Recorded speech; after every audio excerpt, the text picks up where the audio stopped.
Prabu Siliwangi. Muslim, aheng kacaritaken tepi kaseur nu request ngenaan ageman Prabu Siliwangi, Prabu Jayadewata. Lamun ditalisik ti aska-aska Sunda kuno oge ti prasasti-prasasti titinggalan Karajaan Sunda. Galuh tepi ka Pajajaran teu aya sahiji oge nu ngajentrekeun ngeunaan naon ageman Prabu Siliwangi. Ngan pantun Bogor nu negeskeun yen Prabu Siliwangi tumetep ngagem ka ageman jati indung nu hartina Prabu Siliwangi netep ngagem ka ageman jati Sunda. Sanajan sabagean para ahli sajarah negeskeun yen ageman Prabu Siliwangi katut ka warga karajaan ngagem ka ageman Hindu. Sabagean deui ahli sajarah negeskeun ageman Prabu Siliwangi oge rahayatna ngagem ka ajaran jati Sunda saperti nu kacaturkeun dina pantun Bogor Dadap Malang Sisi Cimandiri. Papantun nu jadi ciri bukti NYAMPAK yen Prabu Siliwangi tumetep ngagem jati indung. Sedengkeun naskah CP Lempir 19 medarkan disilihan ku Prebu Nalendra Putra Premana Inya Ratu Jayadewata Sang Mawaktaring Rancamaya Lawasnia Ratu 38 tahun Purbatisti Purbajati Mana mau kadatangan ku musuh ganal musuh alit Suka kereta tang lor kidul Kulon, wetan, kena kereta rasa, tan kereta jala kibidina urang rea, jaloba disang hyang siksa. Nu bisa dihartikeun diganti ku Prabu Jayadewata nu moksa di Rancamaya. Hebelna jadi raja 39 tahun.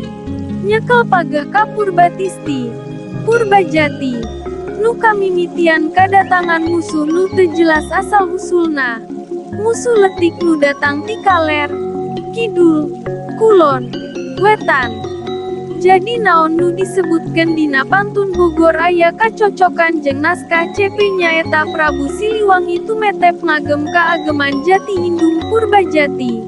Kitu deui ku cara akhir hayatna nu moksa sang mokteng eng Rancamaya nu ngabogaan harti Prabu Siliwangi tapa nepi ka maotna di Rancamaya.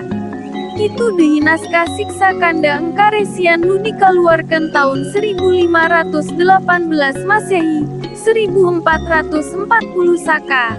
Naskah nu eusina mangrupakeun kundangan urang rea cekelan atawa aturan umum di masa harita nu eusina ngarujuk ka ajaran jati Sunda. Tapi lamun ngingetkeun ka nikahna Kanai Subang larang saorang putri muslimah murid Syekh Kuro. Pastinya nikahna ieu sacara Islam hartina Prabu Siliwangi kudu maca syahadat asup Islam ku basa sejenna Prabu Siliwangi ngagem Islam. Tapi lamun numutkeun ka sumber-sumber primer teu aya arta nu nyebutkeun yen Prabu Siliwangi, Prabu Jayadewata ngagem Islam malah aya sababaraha arta yen jasad Prabu Jayadewata nu dipusarakeun di Rancamaya digali deui di zaman Prabu Surawisesa laju diprabukeun, dikremasi dina upacara srada lebuna diawurkeun di tiap puseur pamarentahan Karajaan Handapen Pajajaran. Jadi bisa disimpulkan kadua opini ngenaan Prabu Jayadewata seorang muslim jeung non-muslim masing-masing ngabogaan dasar sanajan opini nu kadua teu kacutat dina naskah-naskah Sunda kuno nu mana oge. Cak, elwi elwangan kurang tina beuhan, tabepun.